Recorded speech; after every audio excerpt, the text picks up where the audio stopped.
잠언 제12과 살펴보는 것은요. 잠언과 전도서를 우리가 공부하는 것이 마지막 때를 사는 우리에게 어떤 의미가 있는가 우리가 생각해보는 것 굉장히 중요해요. 잠언이 있고 전도서가 있죠. 그 앞에 에스더, 욥기, 시편 있고요. 그다음에 아가서까지 이런 일련의 이제 책들이 쭉 있는데 이런 책들이 마지막을 사는 백성들에게 상당히 많은 어떤 그 도움이 되는 정보를 제공합니다. 마지막 때에 사는 백성들이 계시록 14장에 나오는 어린 양이 얻을 이끌로 따라가는 그 백성들인데 그들의 특징은 계시록 13장에 말하는 환난을 당합니다. 환난. 그 다음에 계시록 14장에 보면 그들은 노래가 있는 백성이고요. 그 다음에 계시록 14장에 보면 그들은 새 천사의 기별을 전하는 백성입니다. 또 그들은 여자에게 더럽히지 않은 백성이죠. 더럽히지 않은 특징을 가지고 있습니다.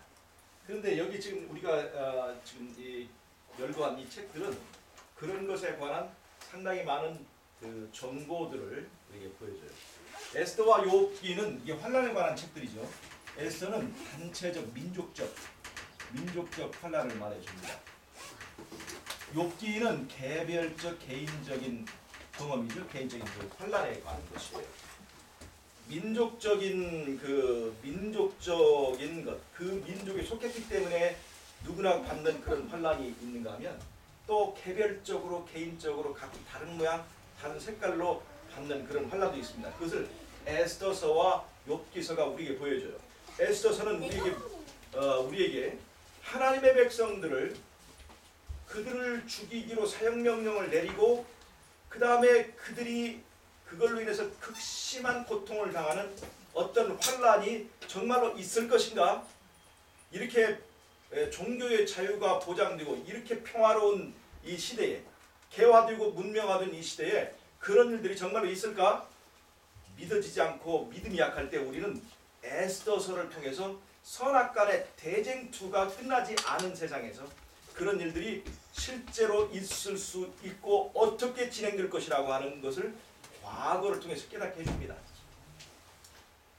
그 다음에 욥기에 관한 욥기에 보면 욥이라고 하는 사람을 놓고 하나님과 여호와께서 내기를 벌입니다. 욥의 환난은 욥의 어떤 죄나 문제로 생길 것이 아니라 욥의 그 배후에 선악간의 대쟁투가 있기 때문에 그가 겪는 경험입니다.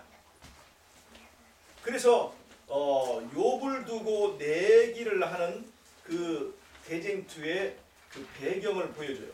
그래서 때로는 우리가 욥과 같은 환난과 시험과 이제 여러 가지 난관을 이렇게 접하게 될 때 욥을 통해서 그것을 투영해 보면 환난은 내가 겪고 있다 생각하지만 알고 보면 욥기를 통해서 보면 사실은 시험당하고 가슴 졸이고 있어야 될 분은 여호와라고 하는 것입니다. 예수님이라는 것입니다. 대쟁투에 정말 내기에 이 포카 이제 장기를 두고 있는 그 당사자는 바로 예수님이라고 하는 것입니다. 그런 관점에서 보면 사실은 환난의 중심에 있는 분은 예수님이라는 것이죠.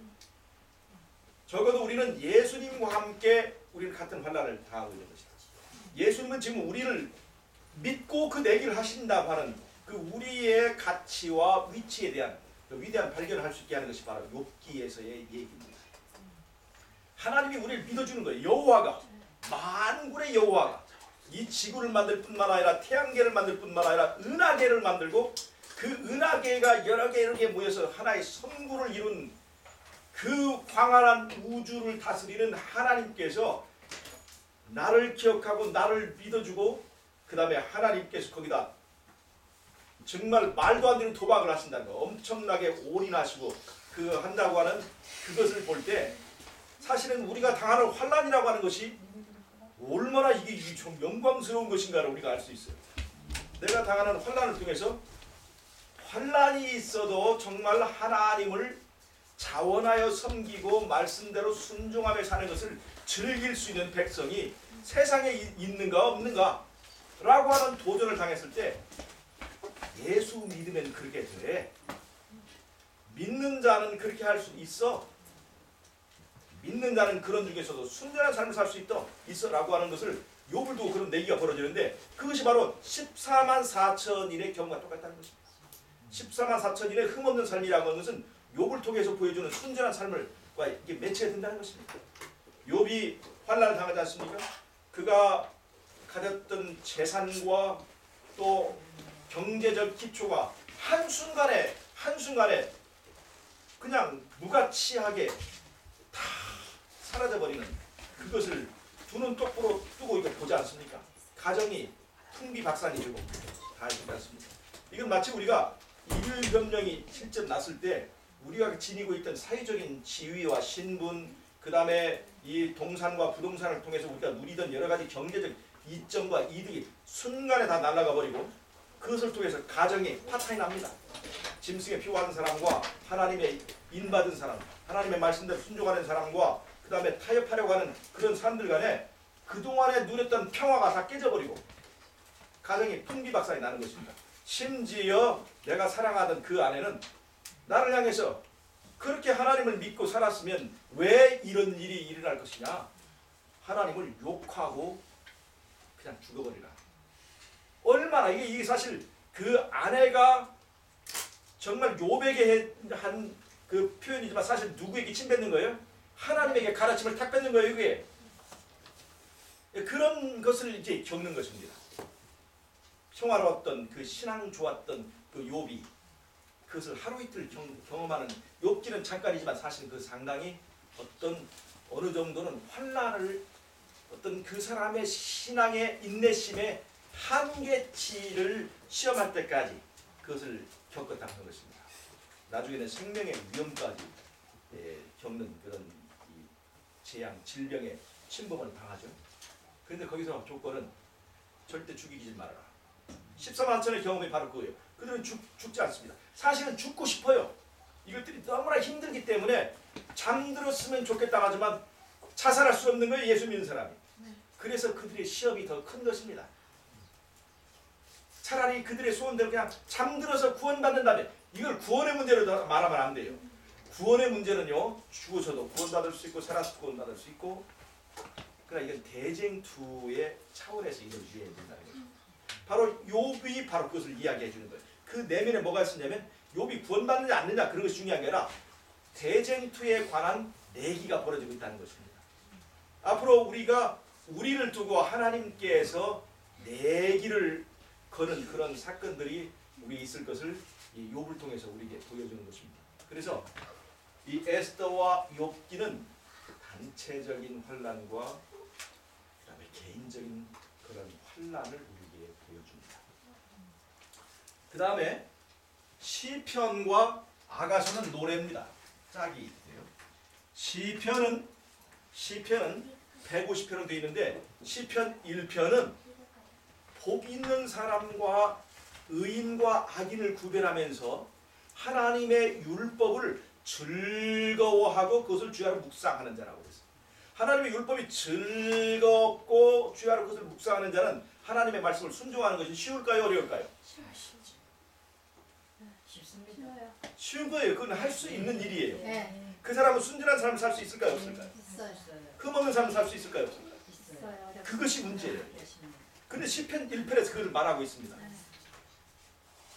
그 다음에 거기는 저는 시냇가에 심은 나무처럼 시절을 쫓아 열매를 맺으면 이것은 사실은 대쟁투가 이 땅에서 시작되던 에덴 동산의 상황에다 비춰보면 이것이 정확하지 맞습니다. 그 생명과의 그 모양이거든요. 뭐가 대쟁투의 그 단서였죠? 율법에 관한 것이었어요. 하나님 율법에 대해서 정말 순종할 수 있느냐 없느냐. 그 율법을 정말 즐겁게 순종하는 사람이 있느냐 없느냐, 율법이 우리를 속박하느냐 아니면 우리에게 자유와 천국을 주느냐 하는 것에 대한 그런 엉켜있고 얽혀있는 그런 대쟁투가 에덴 동산 생명과와 선악과 그 두 나무 옆에서 이제 시작이 됐잖아요. 그래서 시편 1편은 창세기에서 말하고 있는 에덴 동산의 대쟁투에서 우리가 그 배경을 이해하면 굉장히 의미가 있습니다. 시편 2편과 3편을 보면 선악간의 대쟁투의 양상을 보여줘요.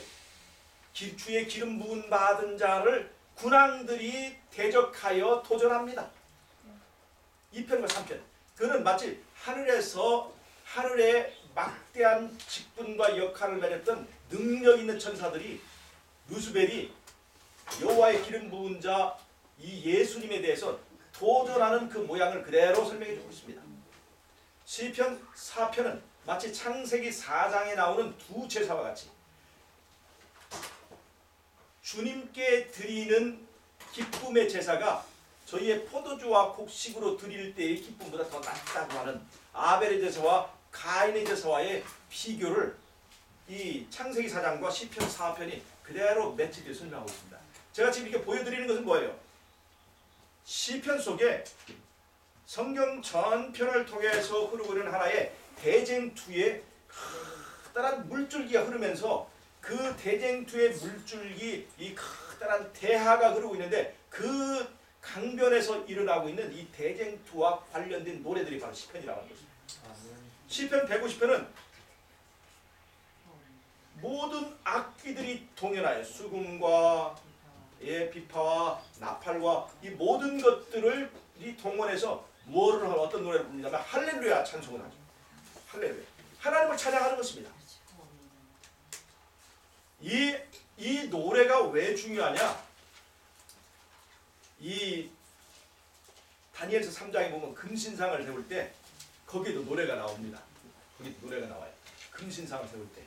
이 다니엘 3장의 금신상을 세울 때 그냥 세워지는 게 아니라 많은 노래와 거기에 찬양하고 감사하는 그러한 이 분위기 속에서 이 짐승의 이 금신상이 세워지는데 이것은 마지막 때에 이 짐승의 우상을 세우는 사건과 똑같은 연결이 되어 있는 표상적인 사건이죠. 그래서 일요일협령이 내릴 때 마치 베리칩이나 뭐처럼 두려움과 공포로 이 세상을 덮는 것이 아니라 그 일요일협령이 이 세상에 주는 유익과 그 다음에 그 종교를 통일해서 세계가 이게 하나 되는 아주 판타스틱한 세계적인 찬양과 또 그것을 동조하고 동의하는 이구동성의 찬양과 노래 속에서 이것이 진행된다는 것입니다. 그러면 시편 150편의 노래와 금신상 사건의 그 노래는 마지막에 계시록 13장의 그 상황과 일치되는데 이 두 개의 노래가 마지막에 싸움이라고 하는 것입니다. 두 개의 노래의 싸움이에요. 근데 시편 150편의 노래는 굉장히 큰 의미가 있습니다.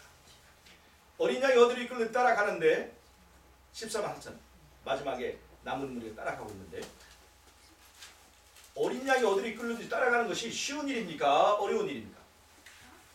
환난도 겪고 시련도 겪고 때때로는 죽기도 하고 죽음과 더한 고통을 겪는 그 길이지요. 그런데 그러한 일을 당할 때 내가 환난을 당할 때 그 상황에서 내가 노래를 부를 수 있냐 이 말이에요. 그것이 어떻게 노래가 되냐 말이에요. 하나님의 말씀에 순종하는 것이 노래가 되려면 그것을 마지못해서 그 구원받기 위해서 하는 일, 의무적으로 그 말씀을 순종하는 것, 그걸 가지고는 절대 노래가 안 나온다는 것입니다. 그런 것들은 그런 마지못해서 순종하고 구원받기 위해서 어떤 구색을 맞추는 그런 행위는요, 겉 포장은 이제 할 수 있을지 모르지만 절대로 노래가 안 나옵니다. 북한에서 김일성이 죽었을 때 사람들이 울고 막 통곡하잖아요. 근데 물론 그것이 진짜로 우러나서 우는 사람도 있대요. 그런데 어떤 사람은요, 우러나지 않는데도 울어야 됐던 사람들이 있대요. 왜냐하면 제대로 울지 않는 사람들은 잡아다가 이 김일성과 김정일에 대한 충성이 결여됐다고 해서 울지 않은 사람 잡아다가 자아 비판하고 그다음에 이제 노동 교화소에 다 잡아가기 때문에 사람들이 안 올 수가 없대요. 그래서 침을 발라서라도 울어야 된대요. 그런데 그거를 진짜 우는지 안 우는지를 잡아내는 기술자들이 다 그걸 지켜본다는 겁니다. 그래서 어떻게 잡아내랬더니 아무리 눈에다 눈물이 남은 척하고 침을 발라도 진짜 울지 않는 사람은 목젖이 흔들리지 떨리지 않는답니다. 이걸 다 잡아낸답니다. 이거 다 잡아낸대요. 목젖이 진짜 감격해서 진짜 뭐 이렇게 우러나서 우는 사람은 슬퍼서 우는 사람은 목젖이 떨린답니다. 무서워서. 그런데 안 울면 이게 죽을 것 같으니까 억지로 침 발로 우는 사람이 있는데 그거를 다 잡아낸답니다. 여러분 우리가 마지못해서 억지로 이 안식일 신앙하고 재림교인의 어떤 형태와 꼴을 꾸밀 수는 있지만 우리의 목젖은 울리지 않을 수가 있어요. 그러니까 우리의 신앙이 너무나 힘들지 않습니까? 사회에서 이단이랑 손가락질 당하고 학교도 제대로 못 가고 직장도 못 잡고 하다 보면 참 우리의 신앙이 따분하고 진짜 전망은 보이지 않고 비전 없고 그러다 보면 우리가 신앙을 하긴 하는데 그것이 오래가 되지 않는 경우가 있어요. 근데 이것에 대해서 우리가 이제 이 14만 4천의 그 특징은 우리에게 커다란 하나의 의미를 줍니다. 그들이 어떻게 정말 노래를 부르실까? 그 마음 가운데 그것이 예수를 따라가며 순종하는 것이 이게 즐겁고 좋아버린 하나의 예수 중독이 되어버린 사람들은요. 그것이 진짜 노래가 된다는 거예요. 그게 노래가 되는 거예요. 그런 노래들이 바로 시편입니다. 시편. 하나님의 백성들이 대쟁투를 겪으면서 그들이 결코 노래할 수 없는 가운데서 부르는 노래, 이게 진짜 시편 하나하나가 사실은 사단이 볼 때는 기적이라는 것입니다. 있을 수가 없는 노래예요. 흠없는 삶을 살 수 있다고 하는 말보다 더 강력한 표현이 뭐냐면 하나님의 백성들이 즉 사망의 음침한 골짜기를 다니는 하나님의 백성들이 노래를 한다고 하는 것이 이게 인간의 이 흠없는 삶을 살 수 있느냐 없느냐보다 더 강력한 표현이 노래 부르는 백성이라는 거죠. 아멘. 시편 22편 나의 하나님 나의 하나님 어찌하여 나를 버리시나이까? 황소들이 에워싸고 내 뼈를 찌르나이다. 그리고 내 옷을 제비 뽑나이다. 이 시편 22편은 예수님의 십자가에서 경험을 말합니다. 시편 24편 문들아 너희 머리를 들지어다 영원한 문들아 들릴지어다. 누가 여호와의 거룩한 산에 오를 것이며 이거는 예수님께서 부활하셔서 하늘의 개선장군으로 입성하실 때 불렀던 노래입니다. 그리고 우리가 마지막에 승리한 성도들이 개선해서 구원받아서 하늘에 들어갈 때 부를 노래가 바로 24편이에요. 그런데 시편 22편 십자가 노래, 시편 24편 부활해서 개선할 때 노래, 그 시편 23편은 뭐냐면 이것이 목자의 시, 푸른 초장과 쉴만한 물가를 노래하는 시인데 사실 여러분 이 시편 23편은요 푸른 초장과 쉴만한 물가를 그려주는 이 노래이기 때문에 예수를 믿지 않는 사람들도 굉장히 애송하는 노래입니다. 그러나 시편 23편의 정확한 위치는 뭐냐면 사망의 음침한 골짜기.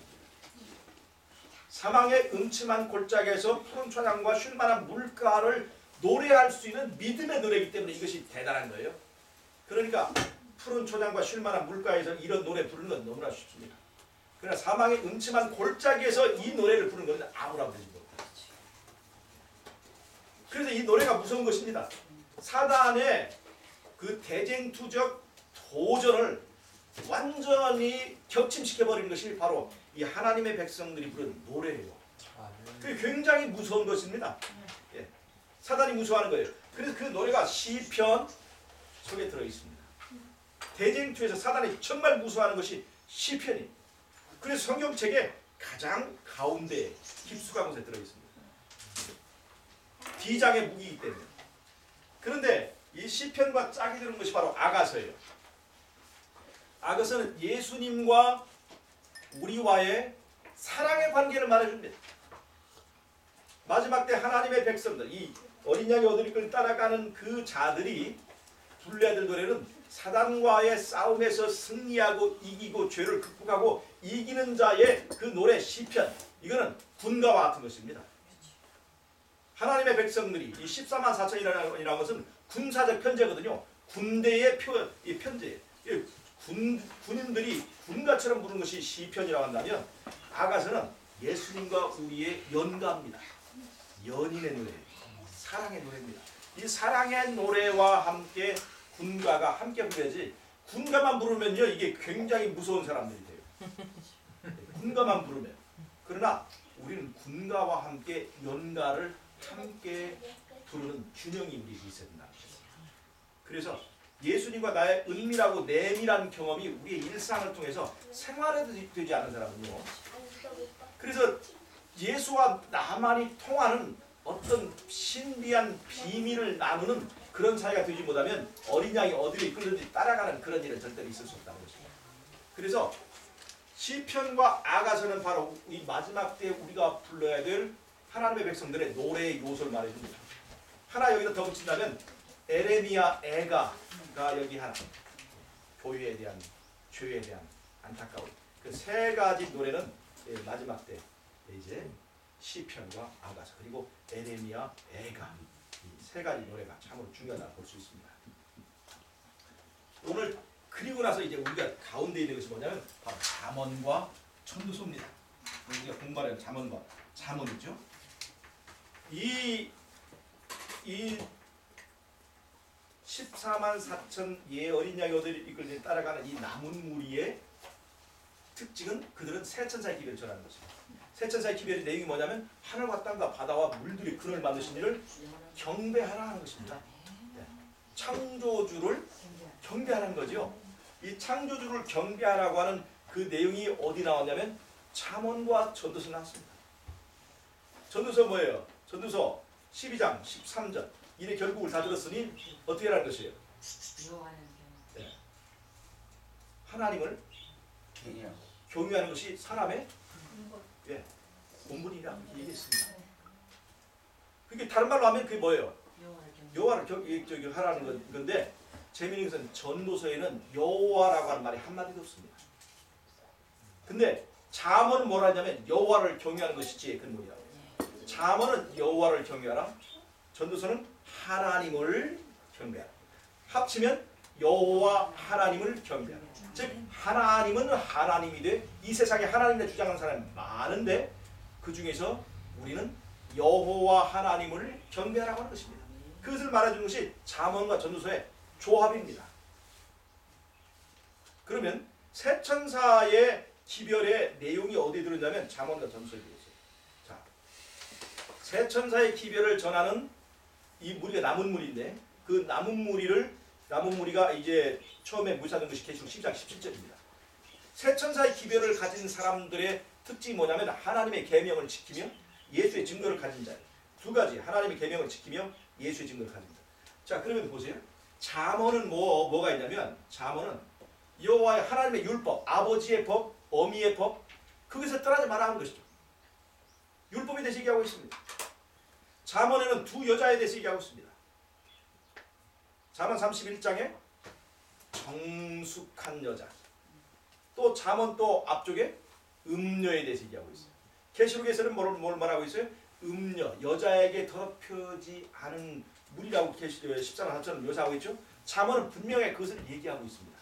잠언은 또 율법을 얘기하고 있습니다. 그래서 이 잠언이 그냥 보는 잠언이 아니라 마지막 때 백성들에게 굉장히 중요한 의미와 정보를 제공하는 그런 역할을 한다는 것입니다. 하나님의 계명을 지키며 계명에 대해서 강조하는 것은 전도서, 잠언입니다. 그 다음에 전도서가 뭐예요? 전도서. 하나님의 계명을 지키며 예수의 증거를 가진 자들이라고 했죠. 그런데 전도서가 뭡니까? 솔로몬의 증거입니다. 이게. 솔로몬이 뭡니까? 평강의 사람이거든요. 평강의 사람. 누구의 표상입니까? 예수님의 표상이에요. 솔로몬의 증거죠. 그 사람의 모든 삶이 이제 종결될 쯤에 그 사람의 삶을 종결하고 마무리하면서 정리에 쓴 책이 전도서잖아요. 그 전도서의 그 그 잠언과 하나님의 계명과 증거의 말씀이 이렇게 있는 것처럼 마지막 때 남은 우리들도 하나님의 계명을 지키며 예수의 증거를 가진 자들. 그러니까 이 마지막에 남은 하나님의 백성들이 잠언과 전도서가 얼마나 관계가 있고 이 두 개의 책은 우리에게 얼마나 영향가가 있는가를 우리가 보여줍니다. 14만 4천에 전하는 세 천사의 기별을 다른 말로 하면 믿음으로 말하면 의입니다. 창조 중심의 얘기죠. 인간의 구원이 사람에게 있는 것이 아니라 하나님의 중심이 있다는 얘기입니다. 믿음으로 말하면 의예요. 그래 믿음을 강조합니다. 믿음을 가진 백성이에요. 그런데 그들이 전하는 기별이 믿음을 전하는 건데 잠언은 바로 그 내용을 말하는 건데 잠언의 다른 이 주제는 뭐냐면 지혜입니다. 지혜. 여러분 그래서 믿음이라고 하는 것이 말이에요. 지혜가 없는 믿음은요. 이거 굉장히 무서운 것이 됩니다. 하나님의 백성들이 믿음으로 산다고 하는 것은 무조건 그냥 원칙대로 그냥 말 그 글자대로 살아가는 그런 걸로 생각하면 이게 낭패를 볼 것이 틀림없기 때문에 하나님께서 우리에게 잠언을 주셨습니다. 하나님의 계명과 예수의 증거대로 사는데 그것이 뭐가 돼야 돼요? 지혜가 돼야 되는 거예요. 지혜. 자, 하나님께서 우리에게 이 세 천사의 기별을 전한 사람들이 우리에게 지식을 가지고 살아라고 한다면 우리는 골치 아픕니다. 지식을 얻으려면 뭐가 필요하냐면 지능이 필요해요. 돈도 필요합니다. 학력이 필요합니다.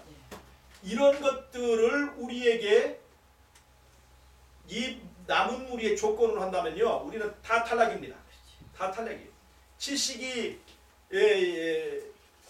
필요한 거라면 정말 우리는 다 탈락이에요. 몇 사람밖에 안 남죠. 그런데 그것도 세상적인 지식이다. 세상에 지식 많은 사람들이 보면 우리 교회에서 날고기는 박사하고 뭐라고 하더라도 비교할 수가 없습니다. 그러나 하나님께서는 믿음을 지식으로 표현하지 않고 지혜로 표현하는 것입니다. 우리는 흔히 내 신앙을 지식으로 평가하는 경우가 있습니다. 성경 지식과 그 사람이 가지고 있는 사회적인 이 지능으로부터 얻는 돈이라고 하는 환경이 주는 어떤 실력 이런 것들을 내 신앙의 척도 내 그렇게 표현할 수가 있어요. 그러나 이 잠언은 그렇게 하지 않습니다. 지혜라고 하는 것입니다. 지식이 아니라 지혜. 근데 지혜는 잠언에서 말하는 지혜는 무엇입니까? 여호와를 경외하는 것입니다. 지혜의 근본입니다. 그러니까 여호와를 경외한다는 것은 내 중심축이 여호와에게 있는 거예요. 그러니까 뭐 가청한 지식을 말하는 게 아니라 나를 중심으로 세상이 돌아가는 것이 아니라 하나님 중심으로 내가 돌아가는 하나의 시스템을 말하는 거예요. 그러니까 잠언에 말한 지혜는 단순한 거예요. 하나님을 중심으로 인정하고 내가 거기에 겸손히 순종하는 것입니다. 자, 오늘의 주제가 뭐냐면 겸손입니다. 겸손. 그러니까 세천사의 기별이 우리는 대단한 전도지라고 생각을 해요. 전도지. 근데 전도지를 전하는 사람이 생각합니다. 세천사의 기별을 전하는 하늘과 땅과 바다와 물들의 근원을 만드실 경배하는 것을 안식일에 드리는 하나의 예배로 생각합니다. 그러나 잠언은 그렇게 얘기하지 않습니다. 잠언은 너희 생활이다 이렇게 얘기합니다. 생활 속에서의 우리의 신앙이 나타나고 생활 속에 나타나는 우리의 세천사의 기별 그를 그렇게 이 버전을 새롭게 한 것이 바로 잠언입니다. 우리의 신앙은 사실은 작은 생활 속에 지혜 가운데 나타납니다. 우리의 생활이라고 하는 거죠. 생활이 우리의 신앙일 때 잠언은 의미가 있는 것입니다. 만약에 생활이 신앙이 아니라면 잠언이 세천사의 기별을 연관성이 없어요. 그냥 그것은 도약에 불과한 거죠. 그러나 지금 이 세천사의 기별을 잠언과 연결시키는 것은 바로 그것은 생활이 진리라는 것을 보여준 거예요. 자, 여러분 겸손, 지혜, 이 겸손을 지금 이게 오늘의 이번 과의 주제가 겸손입니다. 겸손. 겸비하라고 하는 것입니다. 여러분 겸손이 지혜가 될 수 있습니까? 하나님의 백성들이 말이에요.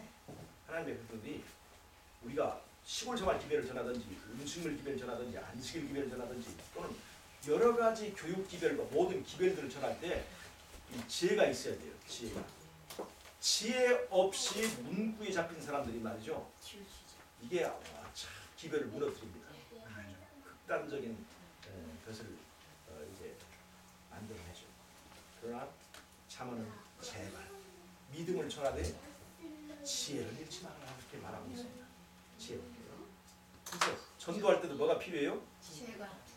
그 지혜가 어디에 있으면 무엇까지 얻을까요? 뱀에게 있는 지혜까지도 우리가 취하라고 그랬어요. 그러니까 뱀처럼 지혜라고 그러잖아요. 이 지혜가 뱀에게 있으면 뱀에게서 배우는 거예요. 지혜가 이단에게 있으면 이단에게서 배우는 거예요. 지혜가 어린아이에게 있으면 어린아이에서 배우는 것입니다. 그 바탕에는 겸손이 있어야 됩니다. 어떻습니까? 우리는 겸손한 사람입니까? 아니면 겸손한 사람이 지혜를 얻습니다. 여러분 잘난 사람이 잘난 척하면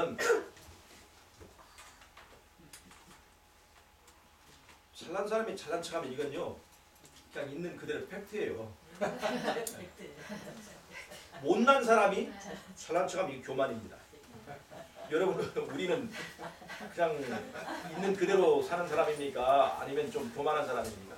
때로는 내가 못났는데 잘난 척할 때가 있어요. 왜냐하면 자기 자신에 취해 사는 사람은요 자기가 항상 잘난 척하는 그 맛으로 살아요. 그래서 교만이 습관화되어 있습니다. 교만이 상식이죠. 그런데 어떤 것이 겸손이냐면 잘난 사람이 자신을 낮추고 부족하다고 생각하는 거죠. 잘 보세요. 성경을 처음 공부할 때는요 이것도 알고 저것도 알면 상당히 많은 것을 알았다 생각해요.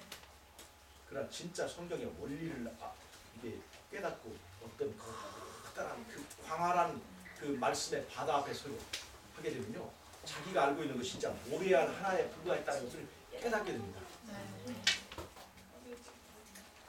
진짜 성경의 여러 줄기를 깨닫고 이해하게 되면요 가면 갈수록 이것이 도대체 엄청난 우주가 이제 펼쳐지는 그 앞에서 그러니까 망원경을 발견하고 망원경이라고 하는 안목과 시력을 깨달은 사람은요 뭘 보게 돼요? 더 광활한 우주를 발견하게 되면서 더 겸손하게 되는 거죠. 그러니까 안경 나쁜 사람들이 망원경을 그만두고 안경 나쁜 사람들이 교만하게 되는 거예요. 자기 세계에 취해 있는 거예요. 우물 안에 사는 사람들이 교만한 거예요. 그래서 우리에게는 뭐가 필요해요? 세상을 내다볼 수 있는 망원경이 필요해요. 그럴 때마다 우리는 겸손하게 됩니다. 부족. 사실은 하나님께서는 우리를 그래도 너 훌륭해. 하나님께서 우리를 그렇게 보고 있는데 나는 하나님 앞에서 어떻게 해야 될까요? 저는 정말 부족합니다. 이것이 양과 염소를 나눌 때의 기준이에요. 예수님은 인정하는데 자기는 나는 도무지 그걸 인정할 수 없습니다. 예수님 제가 얼마나 부족한데 근데 예수님은 아니야 훌륭해. 예수님은 그렇게 평가하는데 자기는 부족하다 생각하는 거예요. 이게 겸손이에요. 예수님은 인정하지 않는데 자기는 높이 평가하고 있는 거예요. 그게 바로 교만입니다. 겸손과 교만이 우리의 운명을 가른다고 하는 것이죠. 네, 그래서 우리가 이런 겸손이 필요합니다. 심령이 가난한 자는 복이 있나니 천국이 저희 것이며 이게 양과 염소의 비유에서 갈려집니다. 시간이 많이 지났다 빨리 끝내라고 그렇습니다. 자, 너무 재밌는데. 예. 이거 하나만 하고 가겠습니다. 셋째 날에 보면 너무 많게도 너무 적게도 마소서. 이 잠언 30장에서의 지혜는 너무 많게도 너무 적게도 마소서. 여러분 이게 아주 겸손한 거예요. 자, 왜 그랬을까요? 왜 너무 많게도 너무 적게도 말라고 했을까요? 너무 많이 주면 좋을 것 같이 보이죠? 이게 얼마나 위험한 것을 자신이 겸손할 때만 깨닫습니다. 내가 많은 재산을 감당할 수 있다. 내가 많은 성령의 은사를 감당할 수 있다. 하는 것은 자기가 교만하게 생각하는 거예요. 하나님께서 준비되지 못했는데 나에게 엄청난 이 로또가 이 당첨이 되고 엄청난 은사가 내게 줬을 때 그걸로 당장에 추락할 수 있는 사람이 많은 거예요. 이거는 자기의 본질을 깨달을 때만 할 수 있어요. 절대로 너무 많은 것이 우리에게 보이는 것이 아닙니다. 적당한 내가 감당할 수 있는, 내가 믿음으로 소화할 수 있는 만큼만 갖고 있는 게 제일 중요합니다. 너무 적게도 그래요. 나는 믿음이 좋기 때문에 아무리 나에게 어떤 십자가가 오고 나에게 환란이 와도 나는 그걸 극복할 수 있다고 베드로처럼 까불고 그럴 때가 있어요. 다른 사람은 다 예수님을 부정해도 나는 따라가겠습니다. 이게 바로 교만이에요. 자기 자신의 믿음이 연약한 것을 깨닫지 못하는 것입니다. 사실 우리는 이 예언의 실 중에서 되게 많은 권면들이 있지 않습니까? 이것들이 사실은 우리에게 과도한 어떤 것을 말하는 것처럼 보이지만 하나님과 나의 믿음에 대한 인식 차이입니다. 하나님은 내가 믿음이 얼마나 연약한 줄로 알아요. 나는 그것을 깨닫지 못합니다. 믿음이 연약한 자에게 그나마나 그것들을 견딜 수 있는 환경을 만들어주는 것이 하나님께서 그 주시는 그 권면들이거든요. 그러니까 우리가 일요일혁명 나도 내가 환란이 와도 내가 그것을 물론 은혜로 다 극복을 하게 하지만 그러나 중요한 것은 내가 오늘 그 믿음이 부족하다면서 깨닫는 것입니다. 예수님은 인자의 날에 너희가 믿음을 보겠느냐 하는데 우리는 나도 믿음이 있고 너도 믿고 온 세상은 다 믿음 천지고 마치 교리의 탑이 올라가는 것처럼 우리의 교만이 하늘을 찌릅니다. 그래서 우리가 너무 많게도 너무 적게도 말라고 내가 감당할 수 있을 만큼 하나님께 주실 때 감사하는 것이 필요합니다. 아멘. 여러분 지금 내가 환난을 당할 때도 그 하나님께서 지금 무엇 때문에 주신 거예요? 많게도 적게도 딱 나에게 알맞은 것을 주신 건데 기도는 이렇게 하면서 정말 하나님께서 많게도 적게도 다 너에게 알맞은 걸 주셨을 때 우리는 그것을 불평한다는 것입니다. 너무 적다고 생각하는 거예요. 지금 내게 주신 은혜가 감사하다는 것입니다. 아멘. 지금 내가 처한 그런 환경에 감사할 줄 알고 그 다음에 이런 가운데서 하나님의 은혜를 우리가 볼 줄 아는 그런 지혜를 우리가 좀 가졌으면 좋겠습니다. 잠언이라고 하는 책 여기서 우리는 새 천사의 기별을 읽으면서 우리 잠언을 보자는 것입니다. 우리의 생활 속에 우리의 새 천사의 기별들이 살아서 움직이게 하자고 하는 것입니다. 믿음과 원칙 중요하지만 기별, 새 천사 기별 중요하지만 그것이 지혜가 결핍될 때 그것은 기별이 아니라 지식일 수 있고 때로는 사람들에게 상처를 주는 무기가 될 수 있다는 것입니다. 그래서 오늘 잠언이 우리에게 주는 지혜를 가슴속에 새기면서 정말 이 하나님께서 우리에게 주신 소중하게 가운데에다 숨겨두신 이 지혜를 하나의 지식으로 끝나지 않고 내 삶에 정말 살아서 활동하는 지혜로 활용하는 저와 여러분이 되시기를 바라면서